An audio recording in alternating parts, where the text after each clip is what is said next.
everyone, and this is going to be one of my author's chats of the week, and as always I'll give it a couple minutes to try to let the whole live function notify everybody, and I'll keep my eye out for my co-host this week before we get going. But really cool news, I had a book award trophy, I guess you could call it trophy, that arose today. Didn't sleep well, so if I'm not speaking English, I apologize, because that is the way my life has been. Getting ready to do a big trip, and I'm trying to keep up with everything unsuccessfully, and so everything's kind of a little chaotic. But the fact that I had that little award come in this morning, I was just like, that was really exciting, and I just posted a video about it. But like I said, I'll keep my eyes open for my co-host to send him the invite, and then we'll get going. We'll be talking about books, writing, publishing, everything and anything in between. And if you are reading any amazing books right now, let me know, because I always love to expand what I am reading. And I just finished reading the first Drizzt book, and I've jumped back over to another series because I never stick with one series at a time. I don't know why, but that's the truth. And so I jumped back over to the Lost Sword series, and I'm reading the 6th one of that volume because I'm reading those out of order. My bad. That was a mistake on my end, but that's okay. That's okay.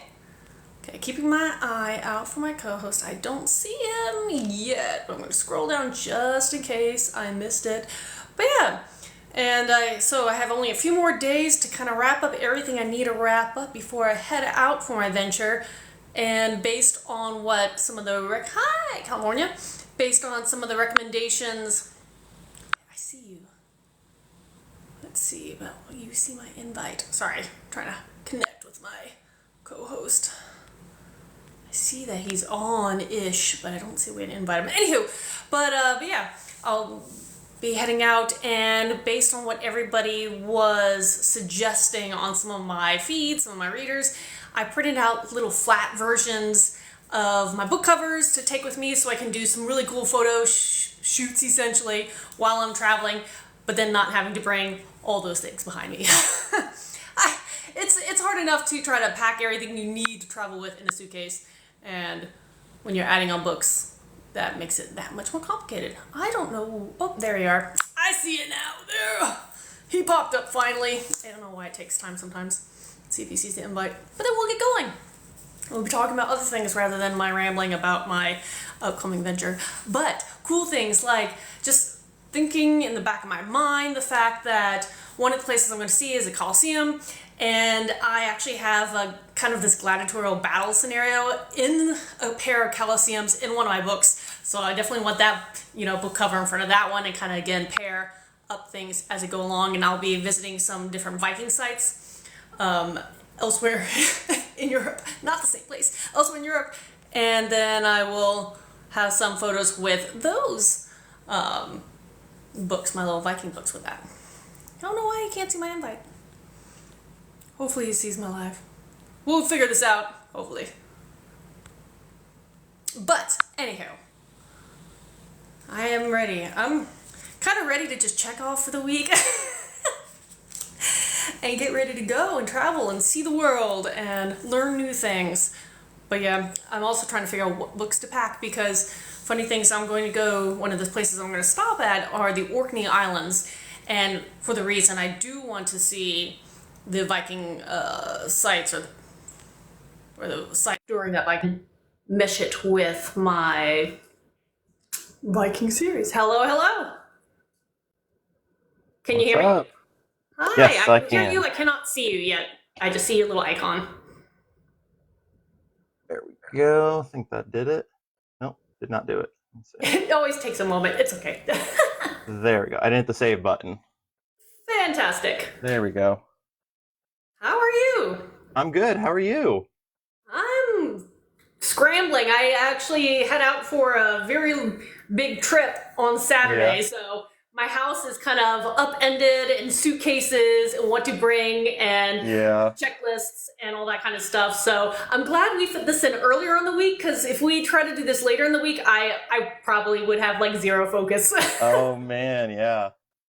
That's awesome though. Is it a like family trip or just personal? Well, it's a little bit of both in the sense that Okay. this is a belated honeymoon with my husband. So we Oh, got married last year, and congrats. so we're doing it this year, the whole big trip. And so yes, it's a little bit of both, a little bit column A, a little Cool. column B. Well, But congrats. That's awesome. thank you. To get things going, I'll let you introduce yourself and what you write. Kind of that's how Yeah, I start off these things, and then we'll go from totally. there.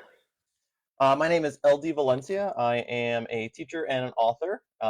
My current series is a YA middle grade superhero series. I always tell people it's My Hero Academia meets Mission Impossible. So it's like Ooh. superheroes and secret agents.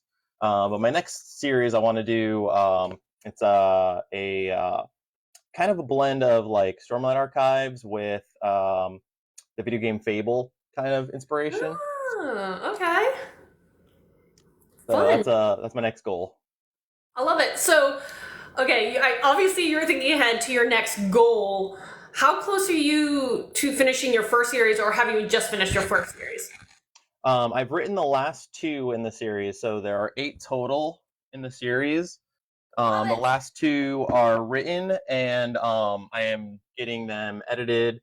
And my cover artist actually started today on the last 2 covers. They're going to be kind of similar, so I'm really hoping to try and do not necessarily like a rapid release, but like kind of a rapid release because usually when people do rapid release, it's like 3 or more. But this will be just the last 2 that I want to try and get out closer together. Usually it's like one a year I do. Hmm. So I'm hoping to get those out by this year, if not like early next year.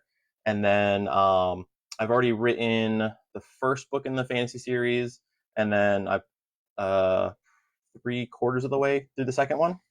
Nice. Okay, so you're a little bit like me, where what I'm working on as like new material writing is very different where from where I'm publishing, because I'm Right. publishing books of like way early on in multiple series where I'm writing, new works, or because I've already finished, some of the book series in between. So it's a fun way to approach it, Yeah. but it can get complicated. Do you ever Yeah. forget what the heck happened when you go back to edit Yes. a book? Oh yeah. So I'm starting that process right now because my editor is going to start at beginning of July, and I'm like reading through book 9 and 10, and I'm like, wait, what? Like I don't remember that part. Like so, it's like rediscovering it. That's fun. I mean, I like those moments when I'm rediscovering my own work and I'm like, oh man, that was so smart. Good job, me. Those make you feel good. You don't Yeah. want to come across those moments where you're like, this is going to be a problem. I need to fix Right. this. Sorry, my printer's like phantom printing all of a sudden. I'm gonna turn it off. That's Sorry about okay. that. That's Yeah, I had this moment when I was reading the other day. I was like, oh, I kind of want this to happen, and it like did. I was like, okay, yeah, nice. Like I like it. Like good mhm. job. It's like good pat on the back. I Yeah, did right by exactly. that. Yes. I love that. But yeah, it is, and it is a tough feat trying to speed up the publishing process. And I know there's a lot of pressure for authors, especially as indie authors, because there are the few, and I will say few, but it seems like a lot that rapid release or turn a book out, super really quickly, and everybody else is Hmm. like, I promise we're doing our best, but Right. Yeah. it's hard to keep up Yeah. with the demand. So Hmm. how do you kind of keep a work balance, because I qualify writing as a job too. So, Yeah. between your teaching work and your writing work, how do you keep that balance going? Usually I write really, really early in the morning. I'm an early riser, so I usually wake up early and will write in the morning before everyone's awake. And right now, I have the benefit of being on summer break, so I'm trying to be as productive as possible. So kind of having the mentality of like, while I'm on summer break, I am, still working and everything. So trying to use that time wisely to uh, be productive and work and everything when I can. Um, but I'm not very good at the work-life balance thing.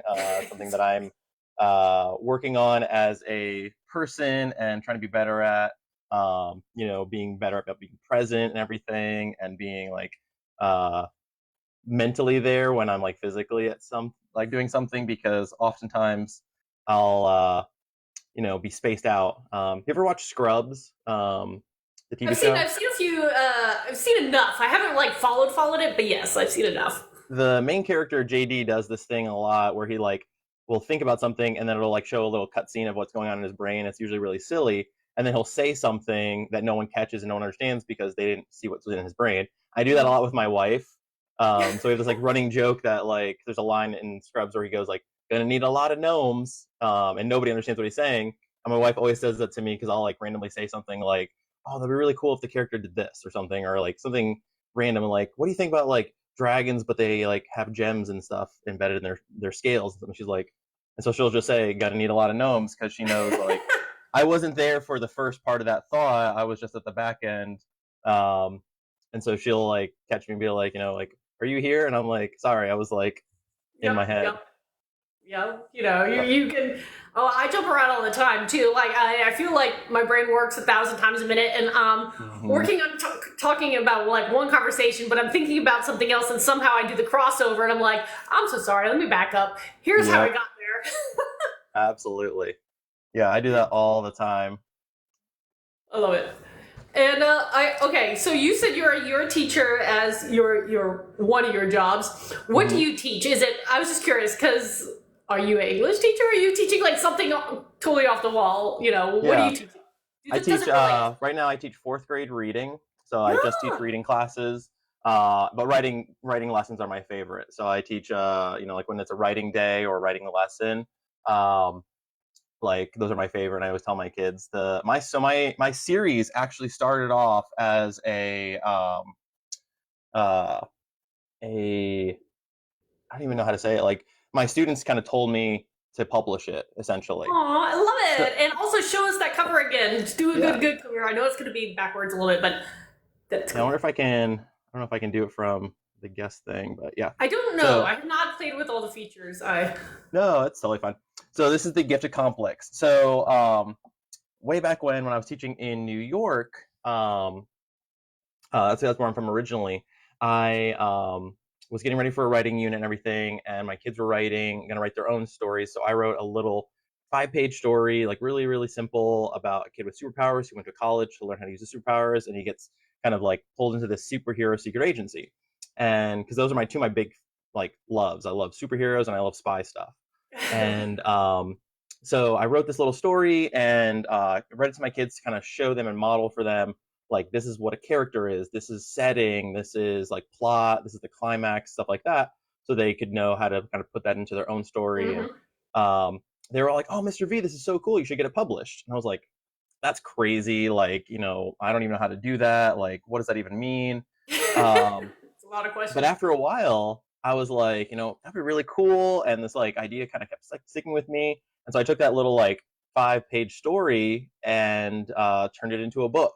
And um, I think I tell people like I got the writing bug. I just like was like really excited about it, and I just kept doing it and writing, and was so into it that I just kept doing it, just kept publishing books. I love it. Okay, have any of your students come up and been like, "Can I get Can you sign my copy?"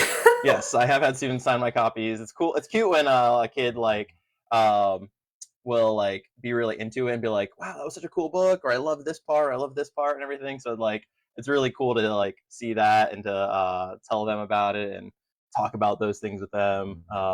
This year I had a kid that he kept like trying to pitch me ideas for the next book and everything. He was like, "I have this really cool idea for a superpower," and it was like silly. It was like kind of like Mhm. goofy, but I was like, "Oh, it's really cool. I'll write it down." But like, I've actually already written the last 2 books, but I'll see if I need a power or I need an idea, I'll use that maybe. And he was like, "Cool," but it was You like never know. you never do. You may get some fan fiction off like Yeah, your right. work. Yeah, I've had kids like tell me they're like, "I want to write a story about this character and everything." I was like, "Do it! Like that'd be so cool." That is cool. Build it out. And hey, Hmm. great way to like workshop story Yes, building. absolutely. Yeah, totally. Okay, so going back to the main part of your story with the superheroes and the spy agency and everything. So, how many main characters do you have, and like, tell me a little bit about your main characters of the story. Yeah, so the main characters are so we have Gabriel, Simon, and then Jake and Serena. Those are the main characters, and they all have different superpower. And they're all very, very different. You have Jake, who's very hot-headed, and then Gabriel, the main character, is kind of a Captain America type. He's like Mhm. kind of the moral compass of the team. And then Serena is, she's in a lot of ways she's the leader. She's like the go-getter, the kind of like let's do it, let's like get things going kind of character. And then you have Simon, who's kind of the guy in the chair, right? He's like the one that like provides like support like remotely and stuff like that. He's got like a technology based power, and so he Mhm. usually helps from afar and everything. So that's the kind of the core team that you I follow like through that. the series. That's so much fun. I love that. Absolutely do. And that is exciting. It's exciting that you have written the final two. How did you feel about wrapping up a series? Because 8 books is a decent sized series, and that means you've been with those characters for a long time. So Yeah. how was it for you to be like, wow, I'm done? Yeah. It is At least kind of crazy. Yeah. yeah. I think when that last one is published, I think it will hit me really hard. Mm, I think it'll be pretty emotional to be like, all right, that's it. That's the like I'm not gonna ever like revisit this world. I mean, I maybe down the road I will, but like yeah. that's the end of a very big chapter. I have ideas for like maybe like novellas and stuff to do with like my newsletter stuff. Yeah. Stuff like that. But I'm really bad about getting my newsletter stuff in the works and doing stuff with that.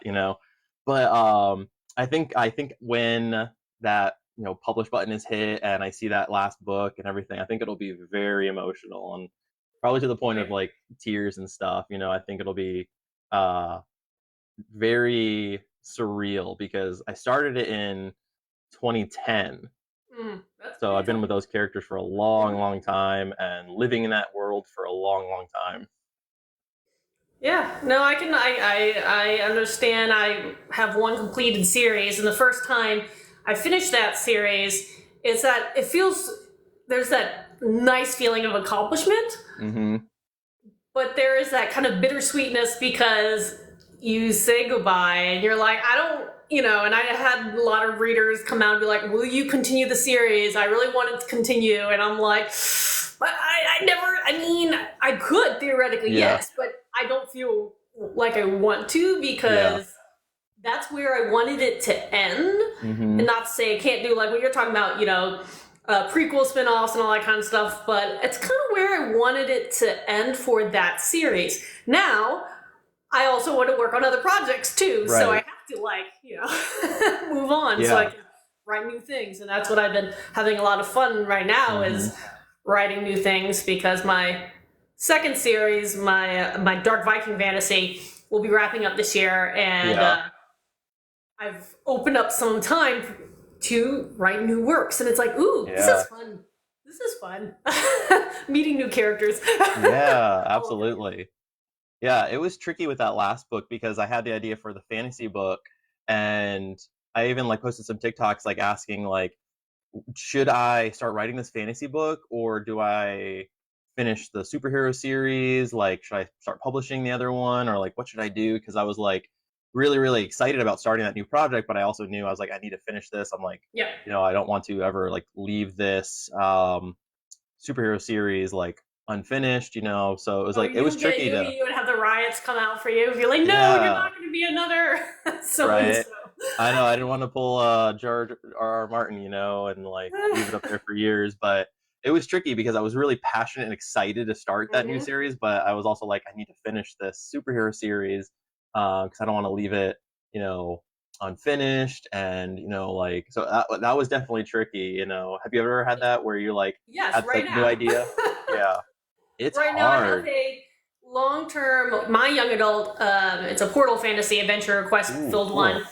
Lots of fun, but for whatever reason, the book I'm working on has just been such a struggle. And I think what I need to do is when I come back from my trip is a lot at some time, maybe even a full week, and sit down and rehash the storyline for this book because it's been like pulling teeth, and it's never been the case Yeah. before. And so what I did is, since I only have a little bit of time before heading out, and I didn't want to waste my time, I was like, you know what?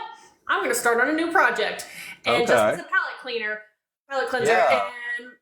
and that's been going really fast. I'm like, maybe this is what I needed. Just a moment to be like, turn away, come back and refreshed after a Oh, few weeks. interesting. That's an interesting idea. I don't know if it's gonna work because I Yeah. have to, come back to that other series. Mhm. But it's just been nice to like just totally say, okay, I'm walking away from this for a moment, putting it down, let it nap for a second, and allowing myself to explore one of these other stories that have been Yeah. waiting for a while. Really. Oh man, yeah. That's definitely I haven't really thought of that. Granted, I've only done two series where I think you have more series under your belt, but that's an interesting idea, kind of like, writing something different as a palate cleanser or like kind of a reset. I like that idea. I'm gonna need to kind of tuck that away for like next time I'm like in the middle of a project or something. I like that. Well, for me, like typically I like longer series and I write Hmm. longer and longer series, but for this palette cleanser, I know it's only 2 books max. Okay. So, I can't even if I got caught up in this because it's moving really quickly and, the way it's flowing, I'm like, even if I had a longer hiatus, it's not gonna take over my life kind of thing. So Okay. that's the Yeah. good thing about this particular Right. story that I'm working on. Nice. Interesting. That's a So great idea. for you, like, how did you make that step from, okay, I got inspired, I wrote my first book, how the heck do I publish? Oh yeah. That's where people a lot of times flounder for a long while. I know I did Yeah. for a long time, Yes. trying to figure out how the heck do you self-publish or publishing Yeah. generally. It doesn't have to be self-publishing. Any kind of publishing, it's hard to figure all that out. Yes. So I originally I made the faux pas of going with the Vanity Press when I first Ah, okay, first yeah. started back in. So think I published this in like 2016 or 17. And Mhm. so this is what I got, and it doesn't really look like a superhero book. And I No, was it just kind of reminds me a little bit of like something I would see in a science class. yes, yes. I've said the same thing. That it looks kind of like a science textbook or something.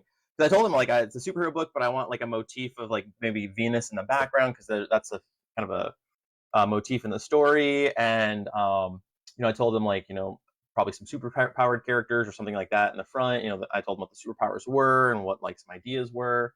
And then they just like it was like not to Hmm. belittle the company or to like be mean, but it was like it looks like an intern did this. Like it's Yeah. not super high quality. It doesn't even look like it's on the genre. So like I was really bummed about that. And then one, it was like super super expensive to like produce. It's much cheaper to do it myself and to like have a cover artist do it, pay for the editing separately, and do all the things kind of like myself. And I was just like, man, I was just like really, really bummed. So eventually I pulled it from them. I kind of canceled it and then republished it myself. And then kind of fumbling my way through it.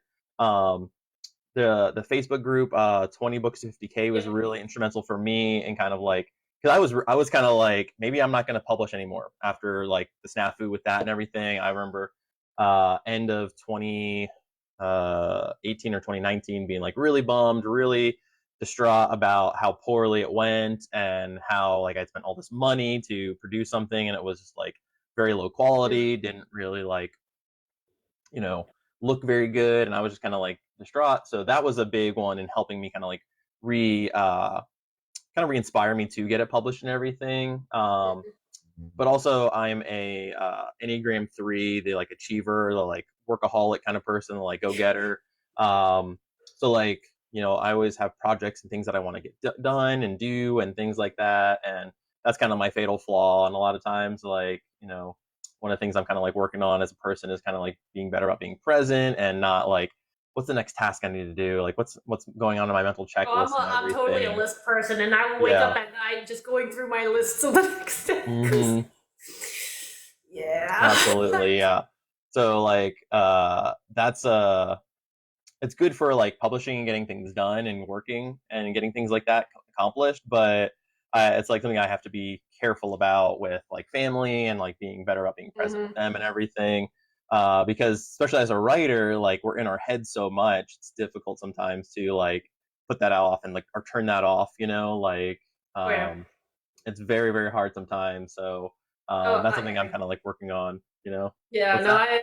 I agree. I'm that kind of personality where it's like I'm the opposite of a procrastinator. I want everything done so early that it's not on someone else's itinerary yet, you know. Yes, And because of absolutely. that, I take on a lot. I have like 1,000 different ways where I manage my schedule, from like physical planners to like this wall of sticky notes to everything.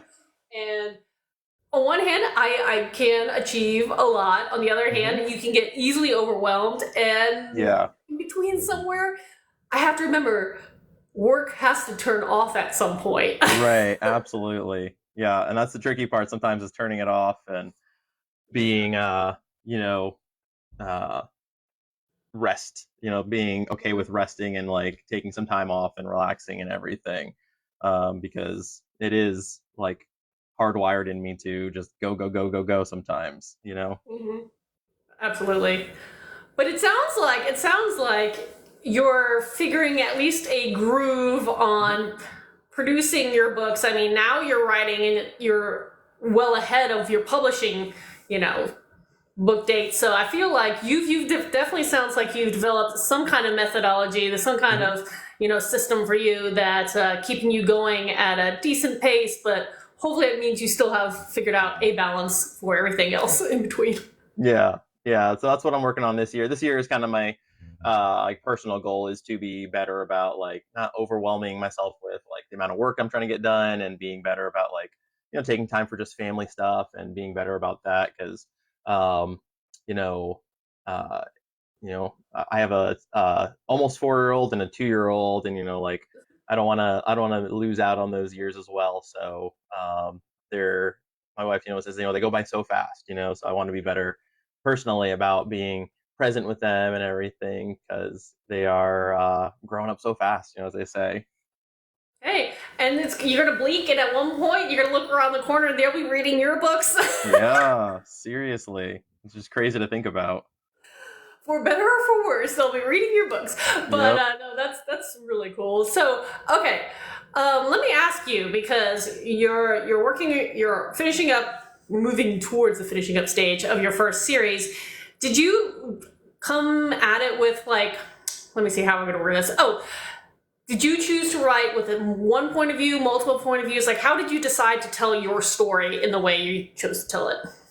I went with one point of view. Yeah, it's a good Mostly advice. because I was new at this, and I didn't Mhm. really feel um maybe comfortable enough, or like strong enough in that task to attempt multiple POVs. For my next series, I am going to do multiple POVs.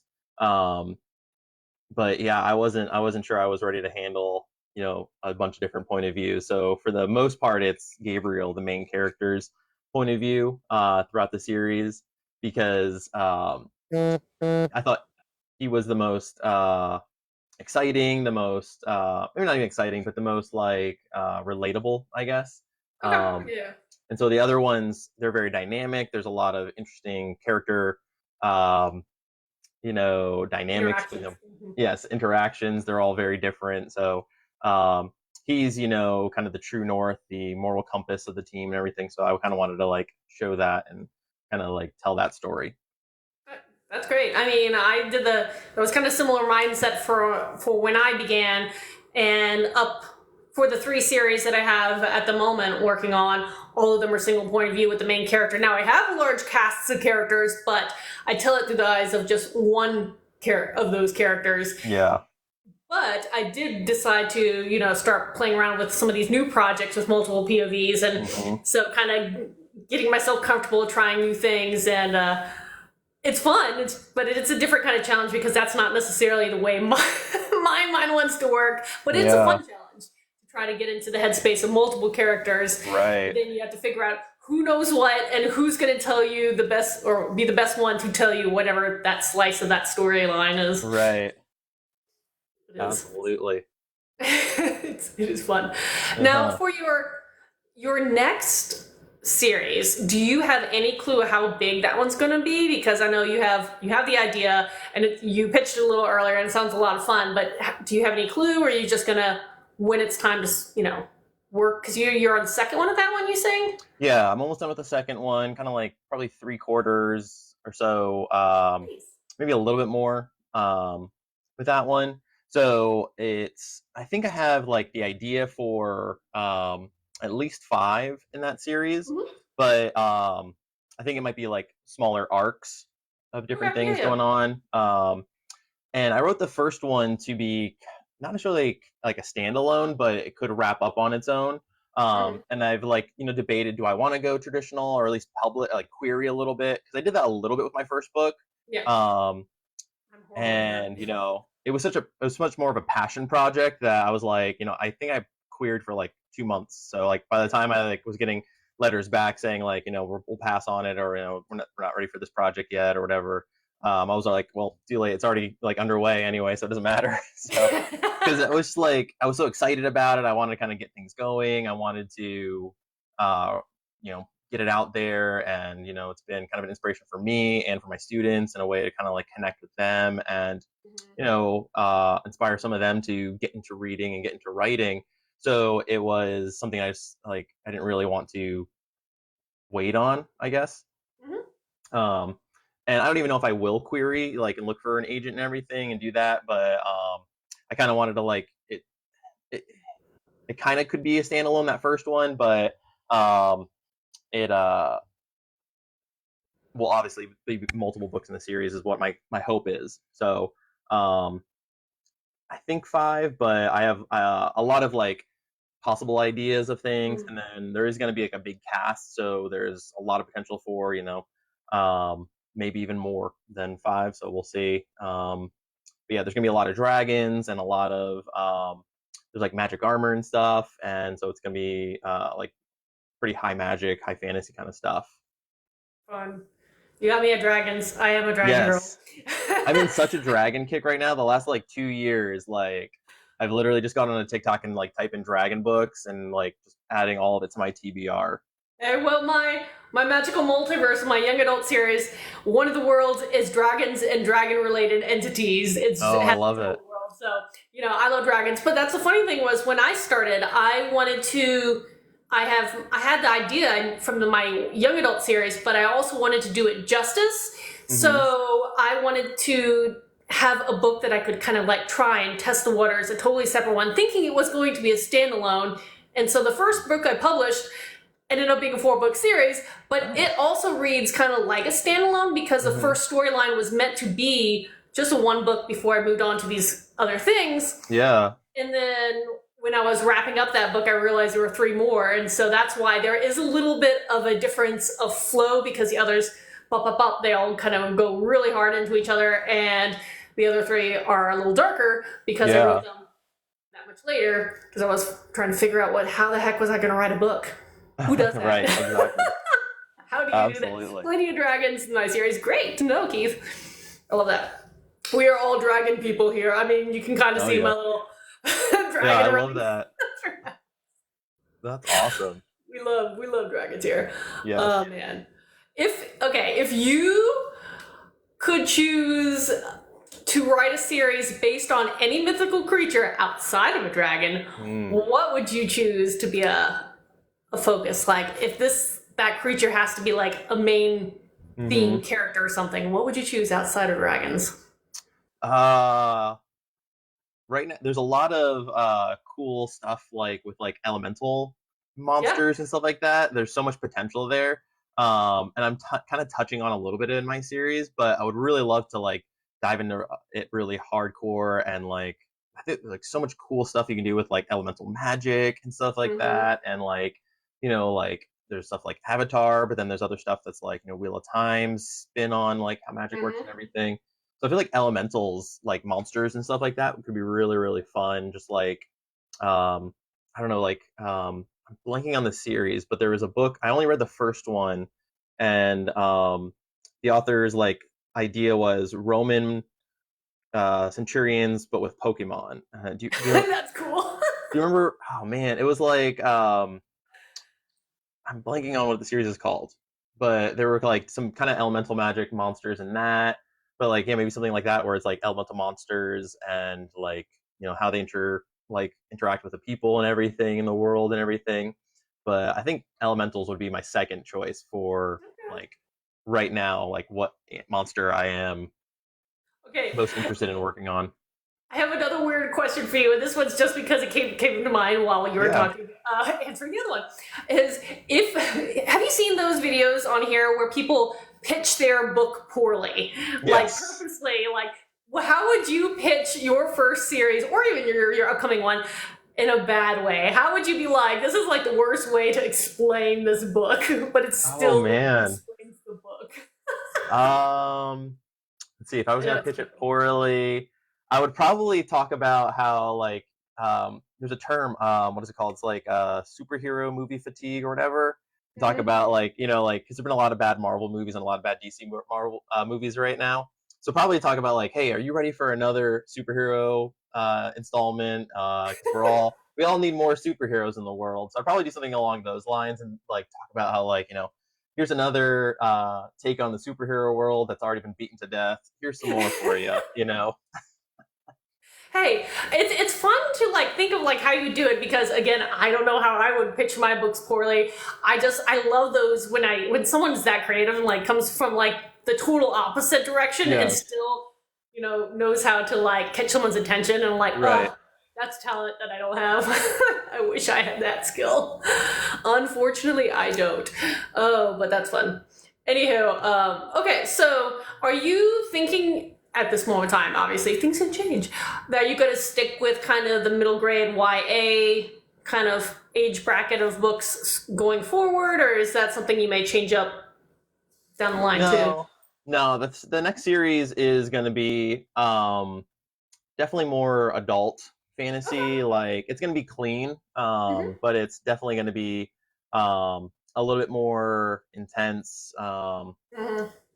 Akin to there's a lot of authors on here that do like I think they call it just clean fantasy, or Yeah, I think yeah. I'm trying to think of like what the term is, but probably in that realm, like um I mean, Tolkien, like, yeah. Hmm. Lord of the Rings was, I mean, Hobbit was meant for kids, but Lord of the Rings was aimed a little more for adults anyways, and that Right. still follows into that, what they call clean fantasy vibe, where, Yeah. you get the adventure, you get the action, but it's not explicit. Yes. Yeah. So like I kind of took like the Brandon Sanderson thing where he like made up his own like phrases and words for like curses and stuff like that and Love that. things like that. So I can kind of like use some of that, but also kind of keep it a little bit more PG-13 and not get like an R rating kind of thing on it. Um, Yep.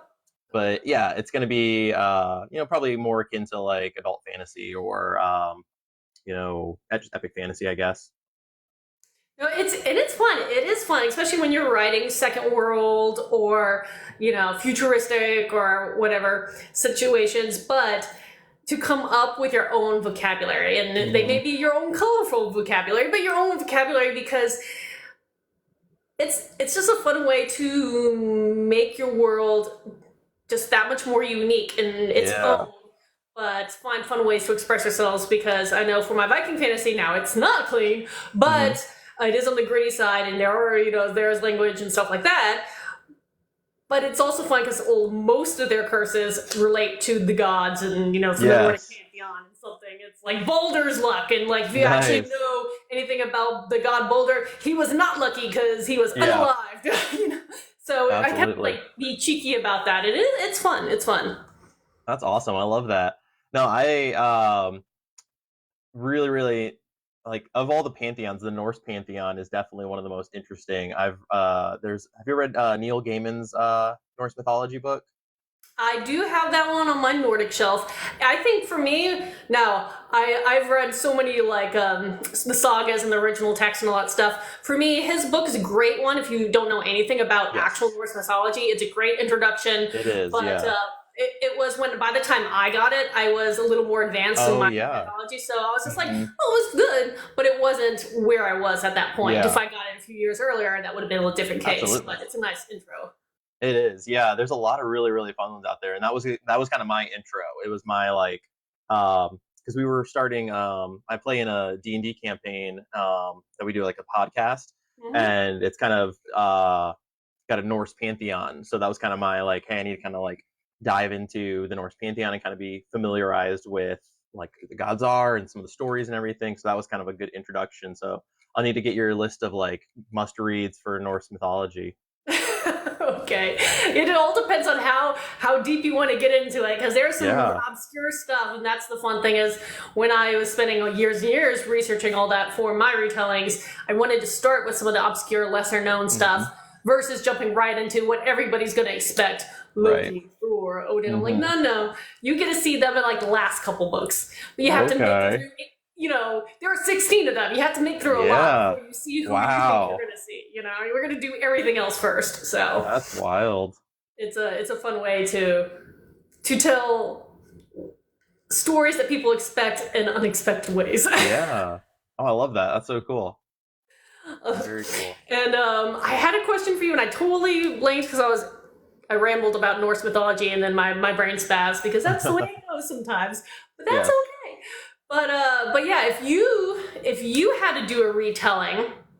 Oh no, I remember what it is. Actually, that's a good question. Maybe we'll come back to it. But Okay. because you're talking about D&D, have you ever thought about playing as one of your characters, making your book character one of your campaign characters? Because I do feel like I've talked to a lot of people, and I have a strong belief that D&D and fantasy overlap smashingly well. Absolutely. Yes. So I got into D&D.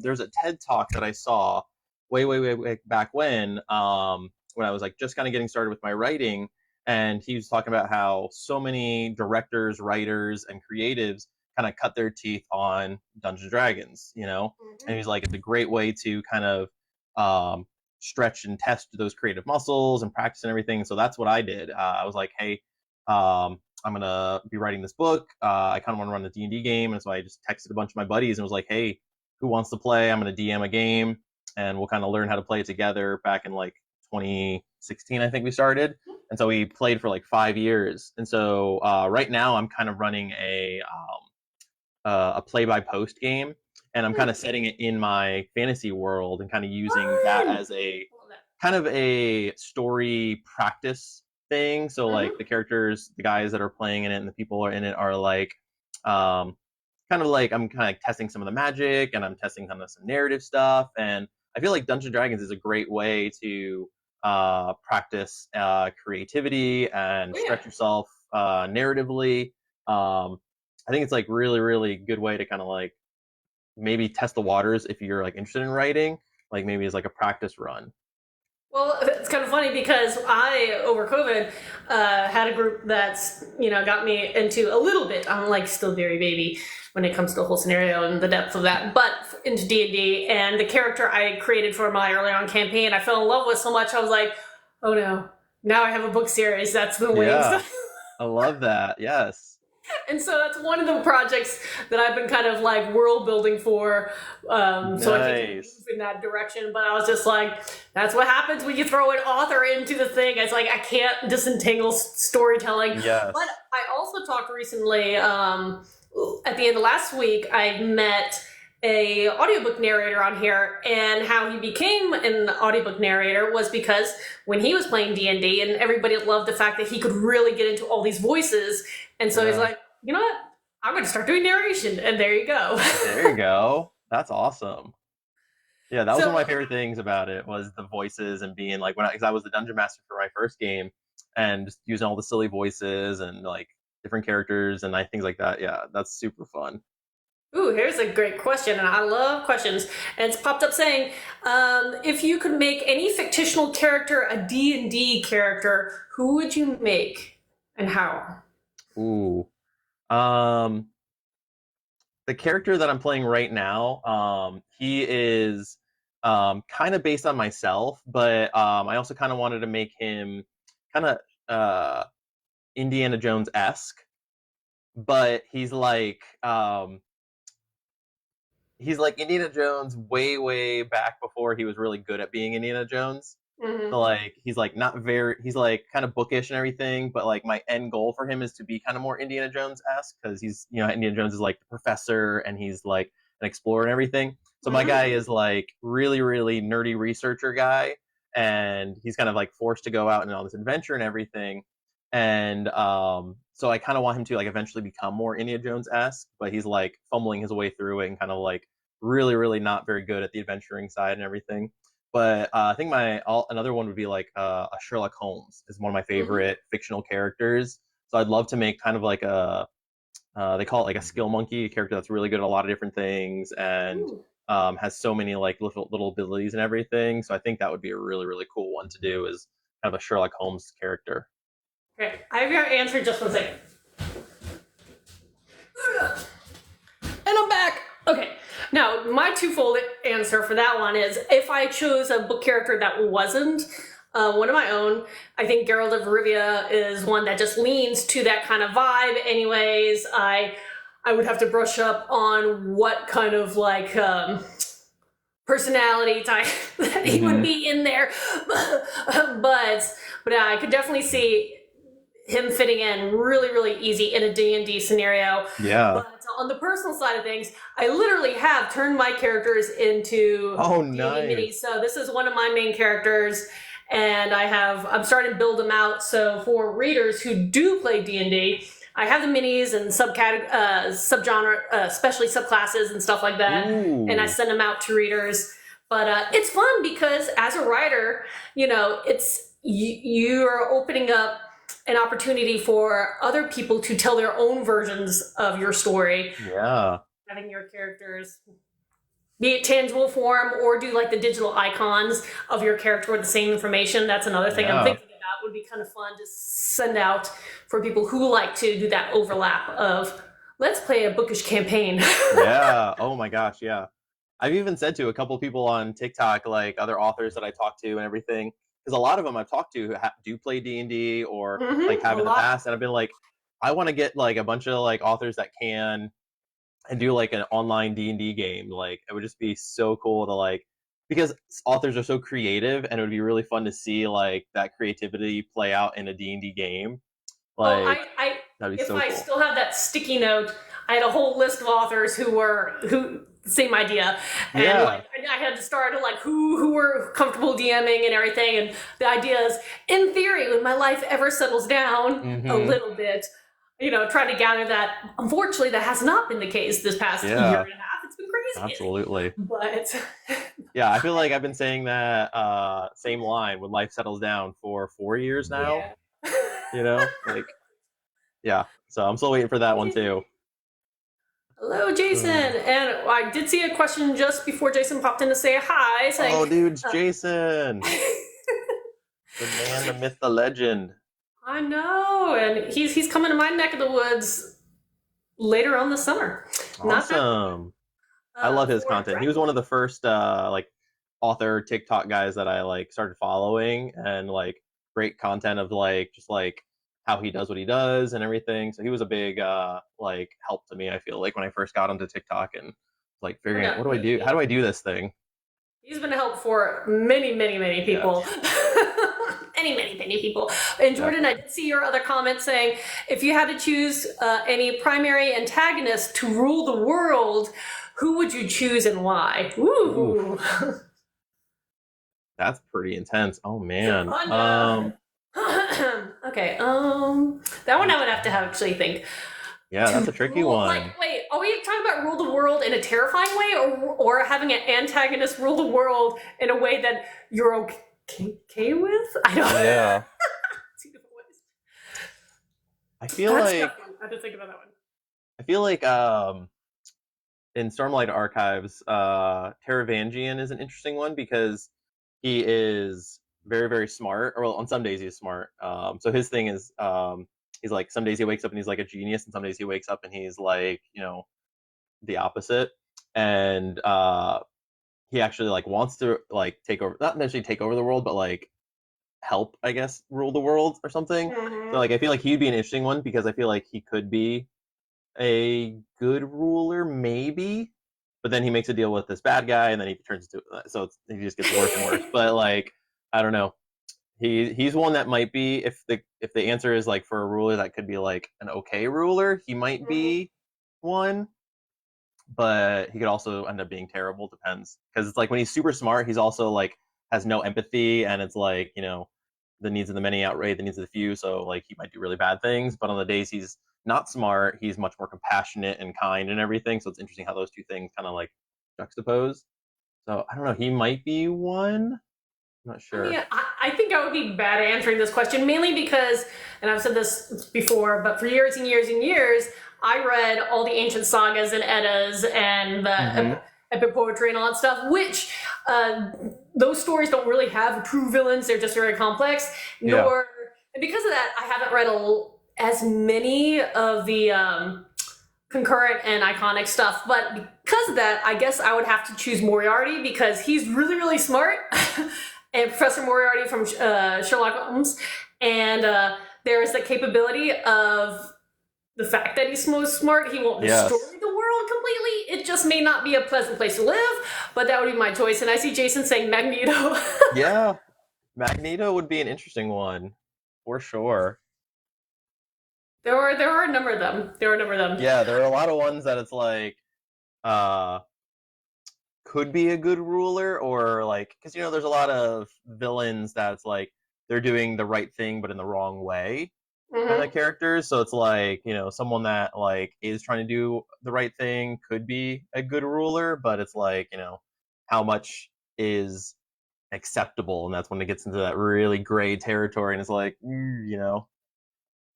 Okay, I have one more question popping up, and then I'll pause with questions because I have a couple of things I want to make sure I ask you before the end. But okay, so Jordan asks, if you had to read any genre and author from that genre forever, who would you choose? If you had to pick.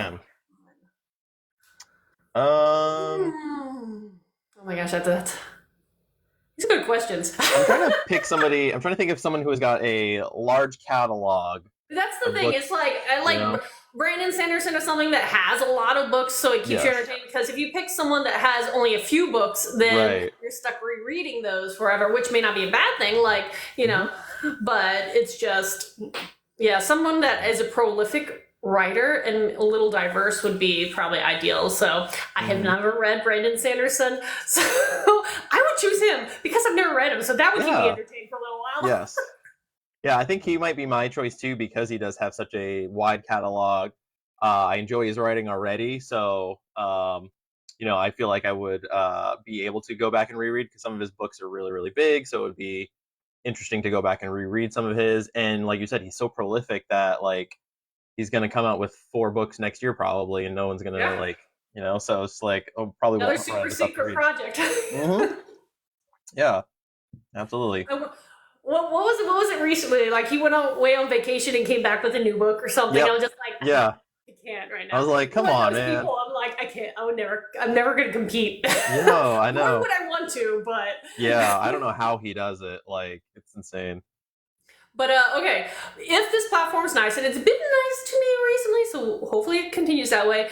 I'm hoping to repurpose this when I get back from my trip on my YouTube channel. So I do want to make sure that I ask some basic questions with you, as in, where can people find and follow you outside of book talk? Because obviously you're here, but like, do you have a website, newsletter, other socials? Where can people find and follow you and definitely. If you go to my profile, I have a link tree that has like all my has my Amazon, has my newsletter, has other projects like my podcast. I'm gonna probably be doing a Kickstarter to kind of kickstart things for my last 2 books so I can get those published quicker. And other things like that are on there. I'm working on building it. I think I was actually commenting on your video about the Shopify and everything. That's my next goal, is getting a Shopify like website and everything built and everything, kind of getting that started. I used to have a website, but my buddy built it, and then he's been really bad about getting back to me on like updating stuff and adding stuff and everything. And then he kind of ghosted me, and so it ended up, I think it expired, so I have to build a new one. Hey, well, I use Wix, and it's, it can get complicated. They do have new features now that if you know programming, you could really get into it. But because it's so easy just to move things around and kind of make it your own, that's what I use because I'm not very techie. So, not techie. And, but that's what I've been using as my basis for websites. But one of my other questions before I get to you, Jordan, just 1 second. One of my other questions I always like to ask is, where can people get your books? Are you exclusive through Amazon? Do you sell direct? We are kind of establishing that. Are you wide? Where can people get your books? Because that's also important. So right now, exclusively on Amazon, but my next step is to get them that you can get them through me on my website and everything. So right now, Amazon is the place. If you're not going to buy them on the TikTok shop, you can get them there. Cool beans.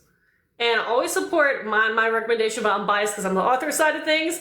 Go direct to the authors, whichever way you can, if you feel comfortable that way, because it helps us the most. And, depending on the author, you get anything from signed copies and up to some wild stuff. So yeah, I'm getting into the book boxes thing now. So I've got a lot of little superhero stickers and keychains, and even like little cool like crocheted plushies and everything that come with those. So see, definitely, you're a D&D'er as well. You can always do the D&D. That's what I do, is my D&D expansion packs. And even if you don't do physical stuff, have the little character sheets and subclasses, and I love that. Play the characters and just fun things. Absolutely, that's so cool. I love that idea. Okay, so I am going to, yes, we have another kind of question coming in, but for everybody who's listening, and as well as my co-host this week, if there's any topics you wanted us to discuss that we haven't discussed, or any other questions that you wanted to ask us, this is your time. The time is now. But let me see what we have. We have one that popped in saying, who is your inspiration to become an author, and how did they influence your life and writing style? Oh, man. Those are great questions. It is. So like I said before, I kind of talked about that already. Like, my inspiration was my students. So mine's a little bit of a weird answer, I guess, because they were like, Mr. V, you should publish this and everything. So that was kind of what inspired me to get started writing and everything. But, there've been a lot of authors that have kind of inspired my craft and kind of like learning and development as an author and everything. Brandon Sanderson, I think, has been a big one. I love Neil Gaiman. His voice is one of my favorites. Just like the way he did the voice in his stories is so fun. I think some of those are probably two of the best that I can think of immediately. And the kind of competitive side of me kind of wants to try and like catch up to Brandon Sanderson, even though I know that's never ever going to happen. But it's like that. That goal to shoot for, kind of thing. I doubt I'll ever catch up to him, just with how prolific he is, but it's kind of like something to shoot for. Well, understand that the more you write, there part of it is, once you kind of get in that headspace and you've learning your craft, it does get quicker to an extent for people. And, when you've carved out, your routines, at least speaking personal experience, again, things move along quicker, because my first book, it was 10 years between conception and publication. And now I'm doing multiple releases a year, but it speeds up over time once you kind of figure things out and you have a network of people. But as for me, I always was a storyteller. So even at my earliest childhood, 7, 8, I was like, I'm going to publish a book. And I was super confident with myself at that time. God bless. I don't know. I was very confident. And, but as far as what authors kind of influence my voice, I think I'm still discovering that, mainly, again, going back to the fact that because I read so many of the old epics and sagas, they don't really have like the voice that you usually think of when you think of that term. So now, because I'm challenging myself to read more of the iconic stuff, I'm working through Wheel of Time and Drizzt and Lost Swords and all these other ones. I read in a weird spiral fashion, by the way, guys. But I'm starting to kind of pick up on what I like and don't like from other authors. So still learning means I'll probably still be evolving for a while too. Yeah. No, totally. I think that's there's a great quote from, it's from Doctor Who, but it's such a great quote from Matt Smith when he's talking about, like, we're always growing. We're never the same person, from year to year and everything. And I think as long as you're growing in your craft and becoming a better person and everything, I think that is true. Oh yeah, always challenge yourself to improve and get better in some way, shape, or form. My trick is to continue to improve, but if there is any big change in voice, try to make that next shift at the beginning of the next new series. Yeah. That's the hardest thing, because you don't want Yes. the last book of a series to sound so off, but Yeah. you do want them to always continuously improve and get Mhm. better. So it's a challenge. Again, those Yeah, it challenges. is. I have another question. Jordan has all these great questions today. What is your favorite and least favorite book trope? Ooh. Mm, I Hmm. never like it when stuff kind of the Deus Ex Machina, like it's just like they randomly happen, or like, when something you know moves the plot along that doesn't seem like genuine, or you have the character that just randomly happens to have that the thing they need to save the day, or like shows up at the last minute.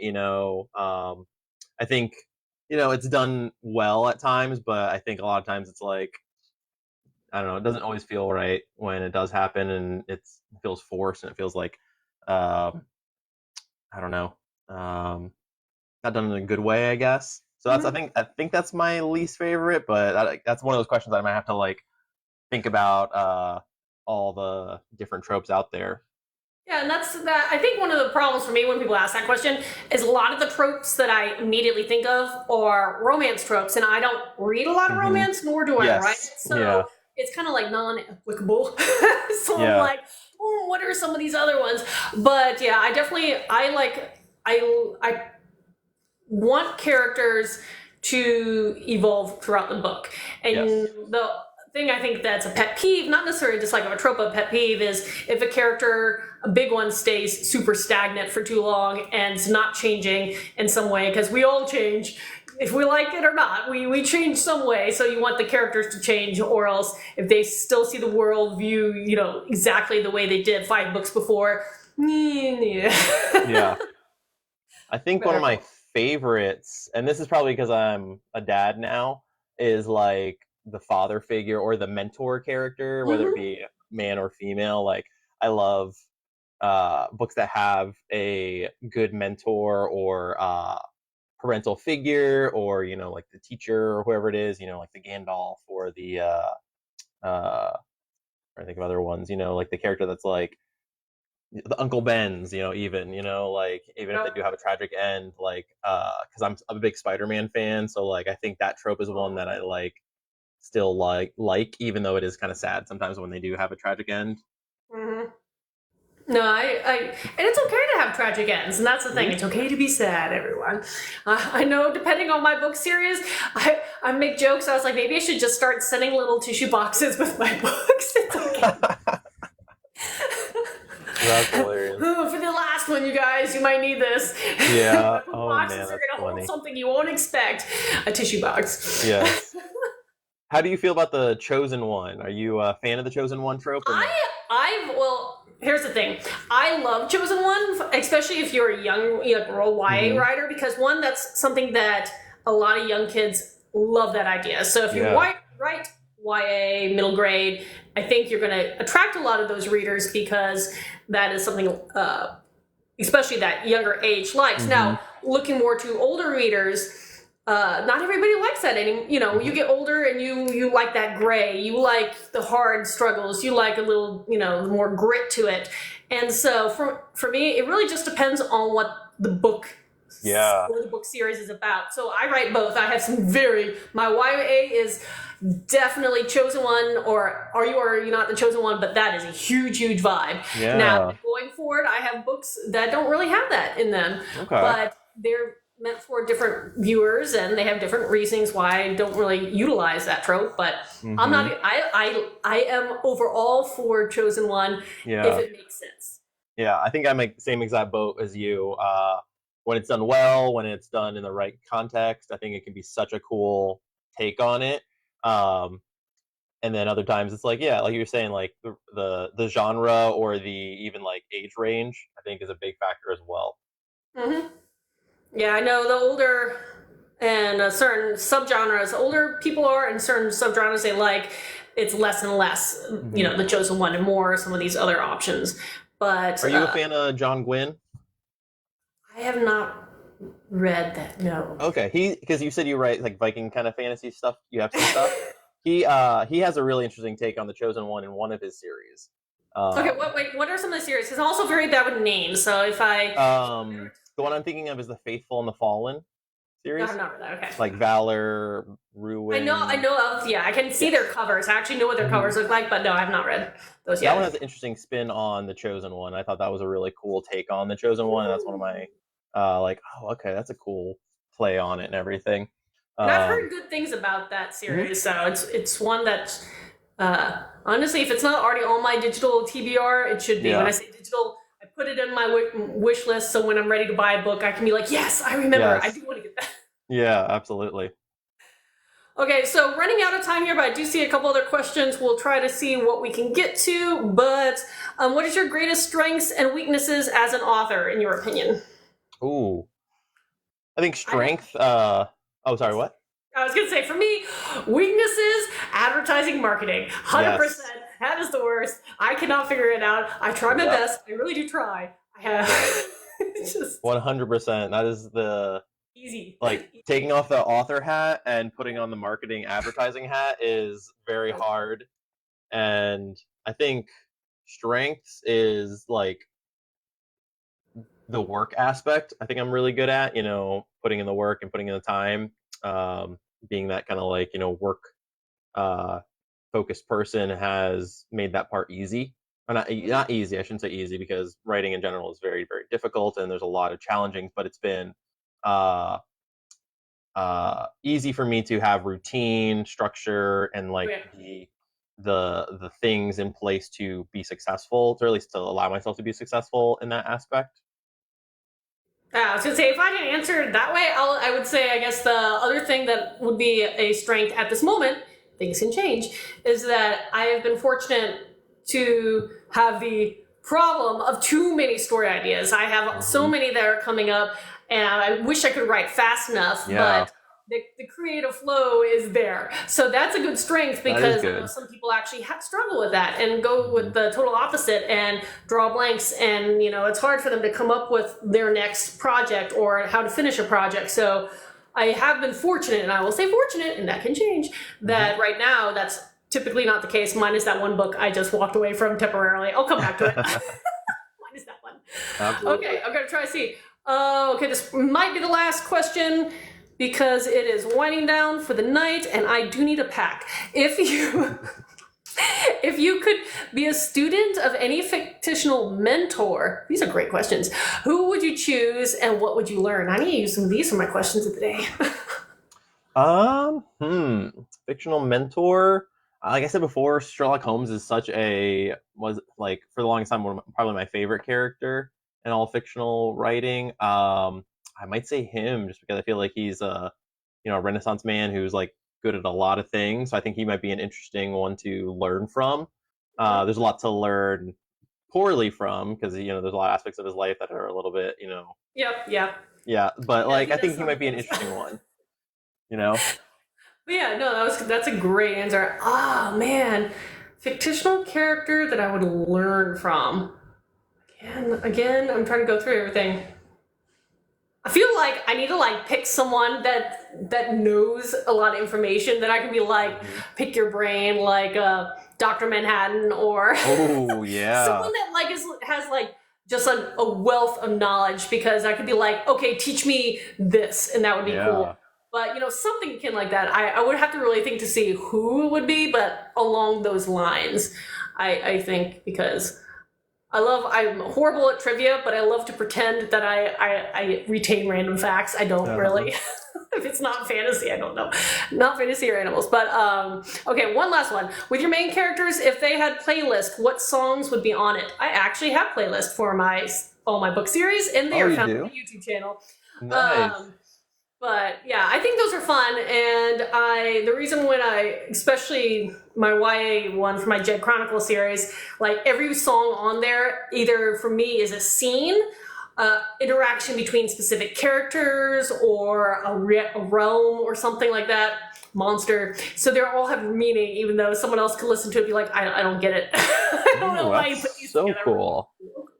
But so I have that one. How about you? Ooh, I don't know. I feel like, Simon would probably be into like techno and Jake would probably be into like maybe heavy metal. And Serena would be probably an interesting blend of like indie rock and folk rock and stuff. And then Gabriel would be like probably very traditional, top 40 stuff. I feel like if you had like a whole album just based on their moods, it would be a very eclectic album. Yeah, absolutely. I love it. I love it.